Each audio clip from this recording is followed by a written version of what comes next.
बात को ही इधर जेल में लाने की कोशिश। आप देख रहे हैं IBN टुडे। मीडिया को इस भारत के लोकतंत्र में चौथा स्तंभ माना जाता है, लेकिन आज महाराष्ट्र के अंदर उद्धव ठाकरे की सरकार जो वरिष्ठ और बेबाक पत्रकार अर्णव गोस्वामी जी के साथ कर रही है, क्या वह ठीक है? क्या मीडिया का भविष्य सिर्फ इतना ही रह गया है कि यदि कोई पत्रकार अपनी आवाज को, जनता की आवाज को बुलंदी के साथ उठाएगा तो उसके साथ ऐसा सुलूक किया जाएगा?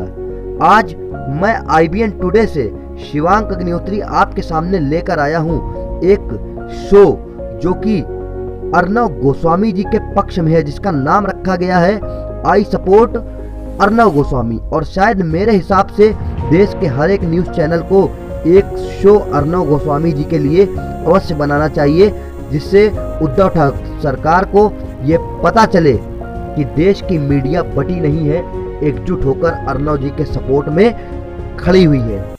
नमस्कार, मैं शिवांक अग्निहोत्री और आप देख रहे हैं IBN टुडे न्यूज़। मैं इस समय पे किदवई नगर के ई ब्लॉक स्थित साईं धाम पार्क में हूँ और एक बहुत बड़ा साजिशन प्रकरण जो देश में चल रहा है, एक हमारे वरिष्ठ पत्रकार, बेबाक पत्रकार अर्णव गोस्वामी जी, जिनके साथ महाराष्ट्र सरकार जिस तरीके का सलूक कर रही है, वो बेबाकी से अपनी बात को कहते हैं, लेकिन जिस प्रकार का उनके साथ में व्यवहार हो रहा है महाराष्ट्र के अंदर, उस चीज़ को लेके हमारा ये show I support Arnab Goswami के नाम से ये शुरू हो रहा है। और इसमें तमाम शहर के, क्षेत्र के सम्मानित लोग हमारे साथ में उपस्थित हैं यहाँ पे, जहाँ हमारे एक वकील साहब हैं पाठक जी, हमारे बड़े भाई अमित भारद्वाज जी जो ब्राह्मण महासभा के जिला महामंत्री भी हैं, वो हमारे साथ में हैं, हमारे पार्षद जी हमारे साथ में हैं और भी सदस्य और यहाँ सम्मानित लोग मौजूद हैं। आज मैं बारी बारी से इन सबसे कुछ प्रश्न रखूंगा, क्योंकि मैं भी पत्रकारिता के क्षेत्र से आता हूं और हम लोगों को चौथा स्तंभ कहा जाता है इस देश के अंदर। लेकिन जो कुछ महाराष्ट्र में हो रहा है, क्या वो सही हो रहा है या गलत हो रहा है, जनता अपने विचार व्यक्त करेगी इस विषय में। तो हम शुरुआत करते हैं यहाँ पे अपने पार्षद जी से। जी भैया, नाम बताइए। अंकित शर्मा। भारत माता की जय। महाराष्ट्र सरकार जो अर्णव गोस्वामी जी के साथ में जो ये व्यवहार कर रही है, बहुत गलत व्यवहार कर रही है। और ये क्या कहते हैं, पत्रकार बंधुओं के साथ में उन्होंने जो ये अत्याचार के लिए जो सोचा है, ये सरासर बहुत गलत काम है। महाराष्ट्र सरकार को पछताना पड़ेगा अपनी गलतियों को सुधारने के लिए, मगर उनके पास कोई मौका मिलेगा नहीं महाराष्ट्र सरकार को। उद्धव ठाकरे जी को जड़ से हटा देना चाहिए इस महाराष्ट्र सरकार को। और वहाँ पे एक समय ऐसा आने वाला है बहुत जल्द, बीजेपी का परचम लहराएगा। भारतीय जनता पार्टी जिंदाबाद जिंदाबाद जिंदाबाद। तो जैसा कि आप लोग देख रहे हैं कि यहाँ पे पूरी तरीके से महाराष्ट्र सरकार को नकारा जा रहा है, उनकी गलतियों को नकारा जा रहा है। यहाँ पे कहा जा रहा है कि जो भी सरकार कर रही है बहुत गलत कर रही है। यहाँ पे हम अमित भारद्वाज जी से भी अपने कुछ सवाल रखेंगे। भैया आप बताइए, क्या आपको इस प्रकरण क्या समझ में आ रहा है इससे? भाई साहब, ये जो महाराष्ट्र सरकार है और ये जो पुलिस प्रशासन है, पुलिस प्रशासन होती है देश की रक्षा करने के लिए, जनता की रक्षा करने के लिए। पत्रकार निस्वार्थ होता है, किसी के हाथ में बंधा हुआ नहीं है, ठीक है। मगर ये पुलिस प्रशासन कठपुतली बनी है महाराष्ट्र सरकार के। जो उद्धव ठाकरे ने जो उसको गलत फंसाने का कार्य किया है, जो इसने अपनी सत्य बात करने के लिए किया है, उसको फंसा रही है जो सरकार, वो निंदनीय है, जिसके लिए जनता बर्दाश्त नहीं करेगी, रोड में उतरेगी। और ये जनता का कहना है, जिस सरकार ये बनी है इसी जनता के कारण बनी है, और ये जनता आने वाले समय पे इसको दिखा देगी और इसको नीचा दिखाएगी। ये सरकार से बस यही कहना है कि सुधर जाओ। एक शरीफ व्यक्ति को, एक सत्य दिखाने वाले व्यक्ति को नीचा दिखाने का प्रयास और झूठ फंसाने का प्रयास मत करके, बस यही हमारा कहना है। भारतीय जनता पार्टी जिंदाबाद। जनता की जय होगी और जनता के आगे कोई सरकार नहीं चलती है, ये हमारा कहना है। तो आपको क्या लगता है कि आपकी भारतीय जनता पार्टी केंद्र सरकार में है और अर्णव गोस्वामी के साथ जो कुछ भी हो रहा है, क्या इसके लिए पार्टी और देश की जनता किसी आंदोलन के लिए तैयार हो रही है? बिल्कुल आंदोलन पे हमारे भारतीय जनता पार्टी के कई नेता उतर चुके हैं, भूख हड़ताल में उतर चुके हैं और आगे बढ़ते रहेंगे। पुतला दहन हुआ है, आगे बताइए। हमारी भारतीय जनता पार्टी सरकार के कई नेता लोगों ने, कई युवा मोर्चा के लोगों ने यहाँ पे पुतला दहन करने का भी कार्य किया है। विद्यार्थी परिषद के लोगों ने पुतला दहन करने का कार्य किया है और आगे भी जो पार्टी दिशा निर्देश देगी उस पर काम होगा। तो और यहाँ पे हमारे वरिष्ठ पत्रकार जो कि इंडिया समाचार के ब्यूरो चीफ भी हैं, आलोक भारद्वाज जी हम सबके बीच में आइए, हम इनका वक्तव्य जानते हैं। जी आप बताइए, आप क्या कहेंगे इस विषय में? जैसा कि हम सब लोग देख रहे हैं और जो अर्नव के साथ हो रहा है, ये एक क्रिमिनल की तरह उसे ट्रीट किया जा रहा है। एक दूसरे जेल से तीसरे जेल में भेजना, ये क्रिमिनल का ही काम होता है, उसको ऐसे भेजना। ये एक पत्रकार बंधु के लिए ऐसा नहीं होना चाहिए। और मेरे ख्याल से उद्धव ठाकरे जो सरकार है वहाँ की, शिवसेना की, वो बौखलाई पड़ी हुई है, बहुत ज़्यादा बौखला गई है। खाली उसके बोली बोलने से, ना उसने कोई क्राइम किया, ना किसी को मारा, ना धमकाया, कुछ नहीं, खाली उसने बात बोली, उसमें उसको इस तरह ट्रीट करना ये गलत है, ये बहुत गलत है। इस तरह का बिहेवियर अच्छा नहीं है। ये इनको आगे समय चल के इनको बहुत दिक्कत पड़ेगी। तो आपको क्या लगता है कि कहीं ना कहीं अर्नव के साथ जो सलूक कर रही है महाराष्ट्र सरकार, ये प्रकरण जो है सुशांत राजपूत की हत्या से शुरू हुआ, जिसमें कहीं ना कहीं उद्धव ठाकरे के सुपुत्र जी का नाम आया था, क्या वहां से ये पूरी आग लगती हुई दिखाई दे रही है?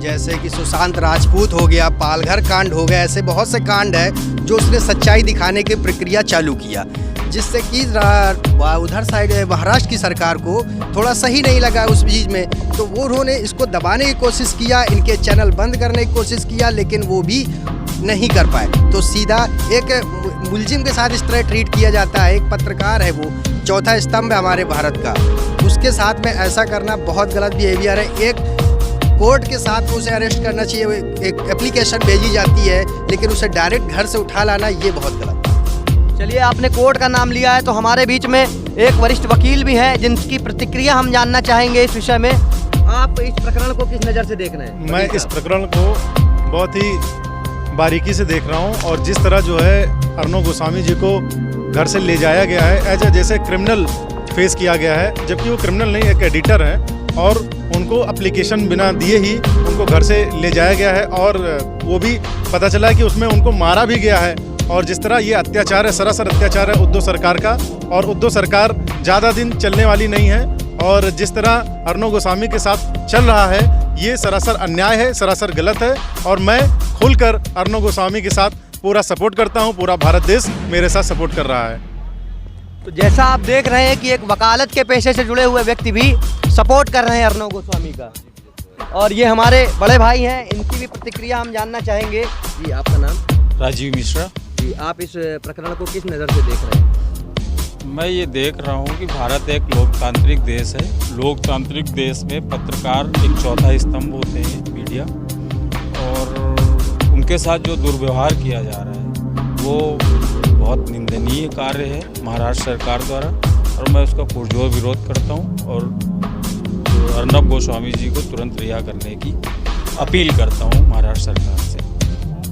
भैया आप भी कुछ कहें? जी बिल्कुल, क्योंकि महाराष्ट्र सरकार जो है बहुत निंदनीय काम कर रही है। अर्नव जी को इस तरीके से, इतनी बदतमीजी तरीके से उनको गिरफ्तार किया गया, और एक वो देश के सर्वोच्च, कहीं ना कहीं बहुत अच्छे पत्रकारों में आते हैं जो, और उनकी मैंने जो हैबिट देखी अपनी नज़रों में, वो एक बेबाक पत्रकार हैं। वो सत्य बात को बिल्कुल खुल कर रखते हैं, और सत्य बोलना ठीक भी बात है।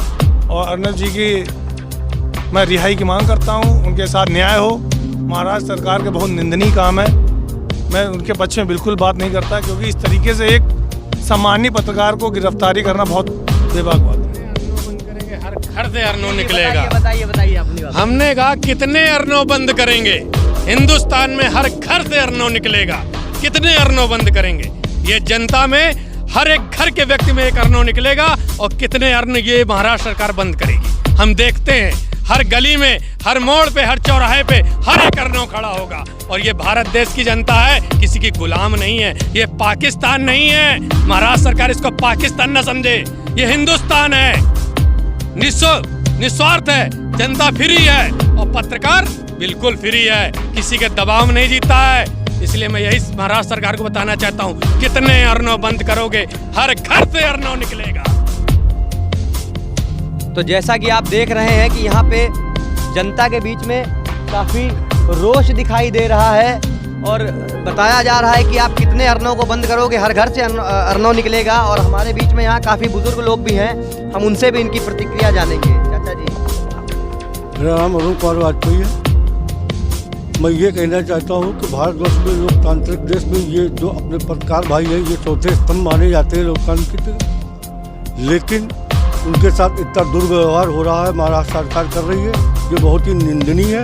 लेकिन मैं एक गीता का उपदेश बताना चाहता हूँ, सत्य परेशान हो सकता है लेकिन पराजित नहीं हो सकता है।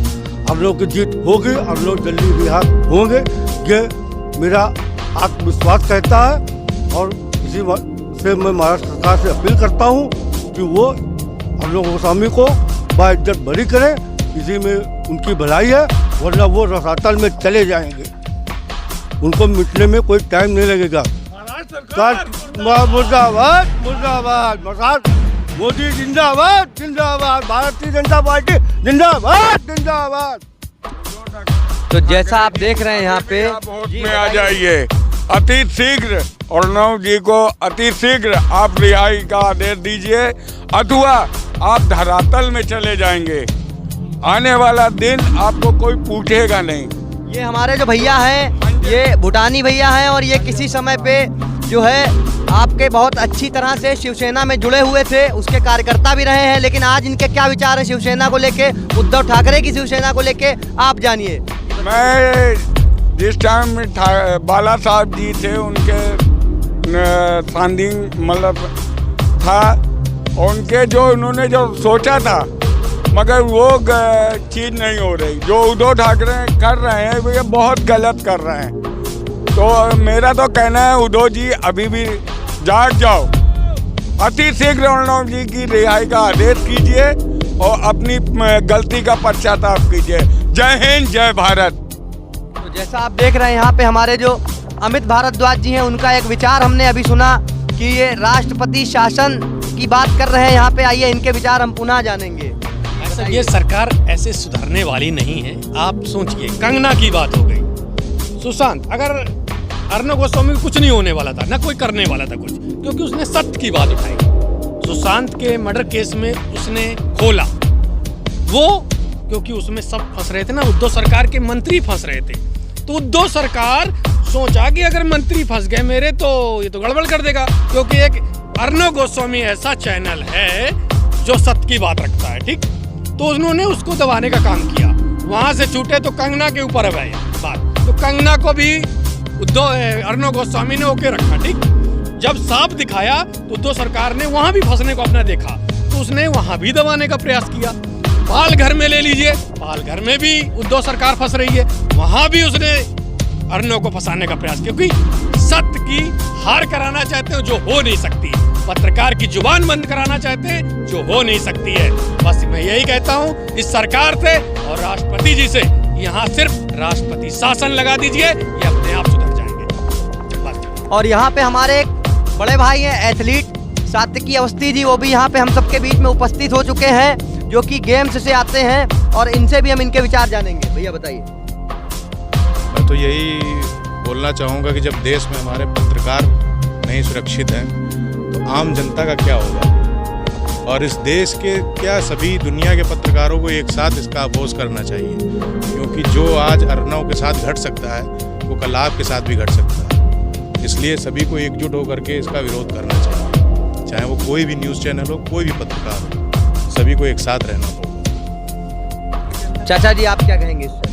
कहें क्या, ये इलेक्ट्रॉनिक मीडिया, प्रिंट मीडिया पर भारत जैसे लोकतांत्रिक देश में जवाहरलाल नेहरू से लेकर आज तक कभी किसी ने इस तरीके की हरकतें नहीं की जैसे उद्धव सरकार कर रही है। तो एक कॉन्स्पिरेसी, क्रिमिनल कॉन्स्पिरेशन के तरीके से उसके साथ बिहेव किया जा रहा है अर्नब गोस्वामी के साथ। ये संभव नहीं है, ये एक उनकी एक मानसिकता जैसे विफर गई है, या पागलपन उसे कहें, पागलपन ही ज़्यादा अच्छा है, क्योंकि 3 दलों की मिलकर सरकार चला रहे हैं जो अपने सहयोगी पार्टी के साथ दगा कर सकते हैं।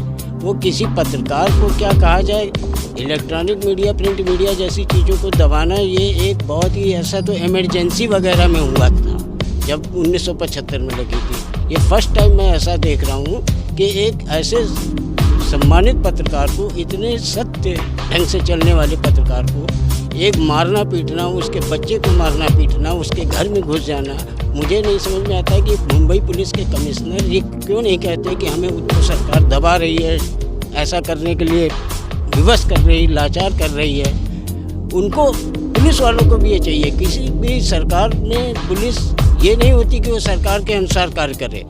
यदि सरकारी आदेश लीगल होते हैं तो उसे किया जाता है। ये तो बहुत ही गलत सलत तरीके का काम किया जा रहा है। मेरे को समझ में नहीं आता कि उद्धव ठाकरे जी ये भूल गए कि इनके पिताजी ने आपकी अदालत में रजत शर्मा के इंटरव्यू में ये साफ साफ कहा था कि जो सोनिया गांधी जैसी व्यक्ति औरत के सामने झुकेगा उससे बड़ा नपुंसक कोई नहीं होगा। उसके जो पैर छू गए सरकार बनाने के लिए, उससे बड़ा कोई नपुंसक नहीं हो सकता। ये अपने पिताजी की उस बात को भूल कैसे गए अचानक? ये तो अपनी खुली नपुंसकता का प्रदर्शन कर रहे हैं और अब तो प्रैक्टिकली दिखाई देने लगा है कि कितने डरे हुए हैं, कितने सहमे हुए हैं। एक कांड नहीं, कंगना रनौत का बंगला ढाया जाना इलीगल तरीके से, उसके पास हाई कोर्ट का स्टे ऑर्डर, उसके स्टे ऑर्डर की अनदेखी करना, ये सब तो ये दर्शाता है कि वास्तव में ये शासन करने नहीं आए, ये तो गुंडागर्दी करने आए हैं। मुझे तो लगता है शिवसेना वो बाल ठाकरे वाली अलग थी, ये गुंडों वाली शिवसेना हो गई जिसका काम केवल गुंडागर्दी करना है। और गुंडागर्दी करके सरकार ज़्यादा दिन नहीं चलती है। ये सरकार वैसे भी 5 साल पूरा करती हुई नजर नहीं आ रही। बताइए। अब ये शिवसेना नहीं, अब ये गुंडा राज है, गुंडा सेना इसको। ये शिवसेना नहीं, शिवसेना बाला साहब ठाकरे के ज़माने में थी, इस समय सिर्फ ये गुंडा सेना है। गुंडा सेना और चोर सेना।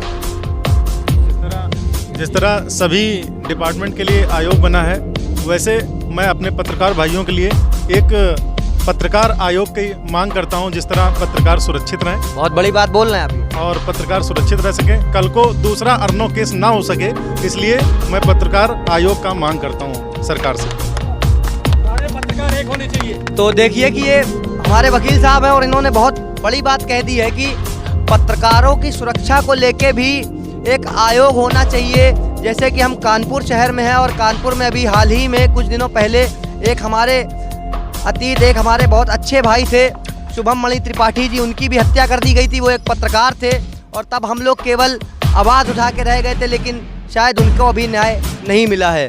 तो ये बात इनकी बहुत अच्छी बात मुझे लगी कि पत्रकारों को लेके भी एक आयोग बनना चाहिए। इस विषय में मैं एक पत्रकार हमारे साथ यहाँ इंडिया समाचार के ब्यूरो चीफ हैं आलोक जी से पूछूंगा, आपको क्या लगता है आयोग वाली बात पर? ये सही बात है और होना भी चाहिए। ऐसे बहुत से कांड हुए हैं पत्रकारों के साथ में, जो गोली मार दी गई पत्रकारों की। अभी फ़िलहाल कुछ पिछले महीने की बात है, एक नोएडा सेक्टर की बात है। उसमें एक अपने बच्चे को लेके जा रहा था वो पत्रकार, उसके दिमाग में गोली मारी गई थी और उसके बाद उसका क्या हुआ उसका भी कुछ नहीं पता चला। क्या हो पाया, क्या उसका केस आगे बढ़ा, क्या नहीं हुआ, उसके घर का क्या होगा, ये कुछ नहीं। तो हम ये खुद चाहते हैं कि इसके लिए ये आयोग होना चाहिए। तो लगातार यहाँ पे इस तरीके की बातें देखिए निकल कर आ रही, जनता रोष में दिखाई दे रही है। शिवसेना को गलत कहा जा रहा है, यहाँ तक बोला जा रहा है कि ये शिवसेना नहीं है, ये गुंडा सेना अब हो चुकी है पूरी तरीके से। और हमारे बीच के एक हमारे सीनियर हमारे बड़े अर्नव गोस्वामी जी, जो कि बहुत ही ईमानदारी से अपनी कार्य को करते हैं। उद्धव सेना, उद्धव के गुंडों की सेना है, नहीं कि शिवसेना। सिर्फ उद्धव की सेना और गुंडों की सेना, जो कि इस तरह से प्रताड़ित कर रहा है। ये उनको नहीं करना चाहिए। अति शीघ्र उनको इस चीज़ को, अपने कार्य को बंद करना चाहिए। इसका मैं घोर अपने निंदा करता हूँ और उद्धव के कार्यकाल की। तो एक शिवसेना से जुड़े हुए व्यक्ति जो किसी समय में बड़े कार्यकर्ता हुआ करते थे शिवसेना के, वो ये चीज़ बोल रहे हैं कि ये उद्धव सेना है जो गुंडागर्दी कर रही है महाराष्ट्र में।